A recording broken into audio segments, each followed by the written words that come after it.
Oui, c'est moi, Jocelyn Bourassa, encore une fois, pour vous faire des capsules vidéo. Et aujourd'hui, secondaire 1, le module 2, l'émergence d'une civilisation. Nous allons donc commencer cette première partie par se situer dans le temps.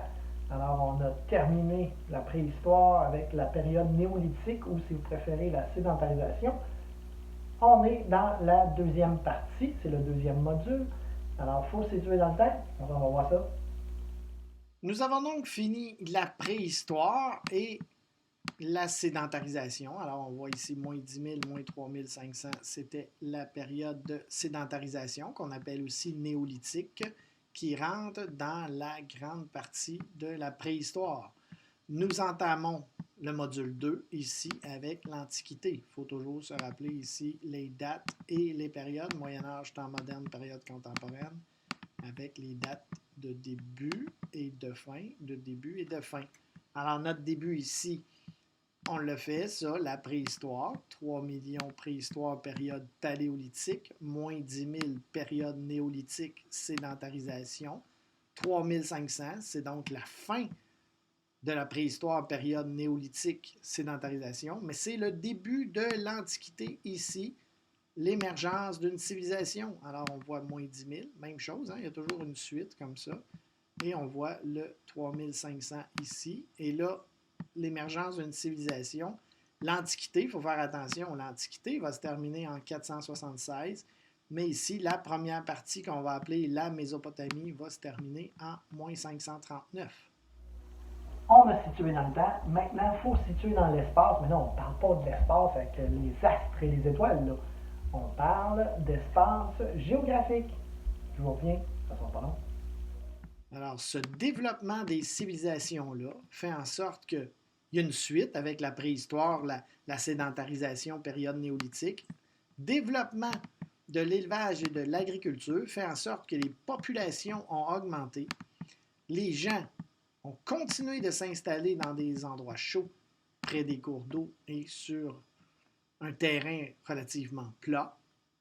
Peu à peu, le pouvoir et le commerce vont se développer dans les villes que nous allons appeler à l'époque des cités-États. Ces cités-États-là, pas facile à dire, désirent avoir leur indépendance, à grandir et à soumettre leurs voisins pour devenir des empires. Il va donc y avoir beaucoup de guerres. Et les cours d'eau vont devenir une source de conflit dans ces guerres-là. Comme première civilisation, c'est la Mésopotamie. On va voir ce que ça veut dire parce que c'est rare qu'on entend ça de ce temps-là. Alors, allons-y. Mésopotamie. Première civilisation qu'on va appeler la Mésopotamie. Alors ici, première civilisation, Mésopotamie. Ça signifie entre deux fleuves, effectivement. Méso, ici, donc milieu, et Potamie, donc cours d'eau. C'était donc entre deux fleuves. Et ces deux fleuves-là sont le fleuve Tigre et le fleuve Euphrate. L'importance des cours d'eau, mais c'était bien sûr pour développer l'agriculture et l'élevage. C'est comme ça que les cités-États voient le jour. On voit donc ici fleuve Euphrate, fleuve Tigre. Vous voyez ici, fleuve Tigre, fleuve Euphrate. Donc la Mésopotamie va s'installer. Bien, les gens, pas elle qui va s'installer, là, mais les gens vont s'installer entre les deux fleuves. C'est ce qui devient la Mésopotamie. Sur une carte du monde, on voit le Québec qui est là. Et la Mésopotamie, c'est la suite du croissant fertile qu'on a vu. Là. Pas très bon en dessin, là, mais croissant fertile que nous avions vu dans le module 1. Ici, nous avons donc la Mésopotamie. Aujourd'hui, ces deux fleuves-là, le fleuve Tigre et Euphrate, c'est un pays qui se nomme l'Irak. À la même époque, il y a eu d'autres civilisations qu'on va voir sur une carte. Et dans la partie module 2B, nous allons parler en particulier de l'Égypte. Mais il y en a d'autres. Tout de suite, ça va vous donner un avant-goût. Il va y avoir d'autres civilisations qui vont voir le jour en même temps que la Mésopotamie. Alors, ici, on a notre croissant fertile toujours, Mésopotamie étant ici. Il va y avoir la civilisation du Nil que nous verrons éventuellement.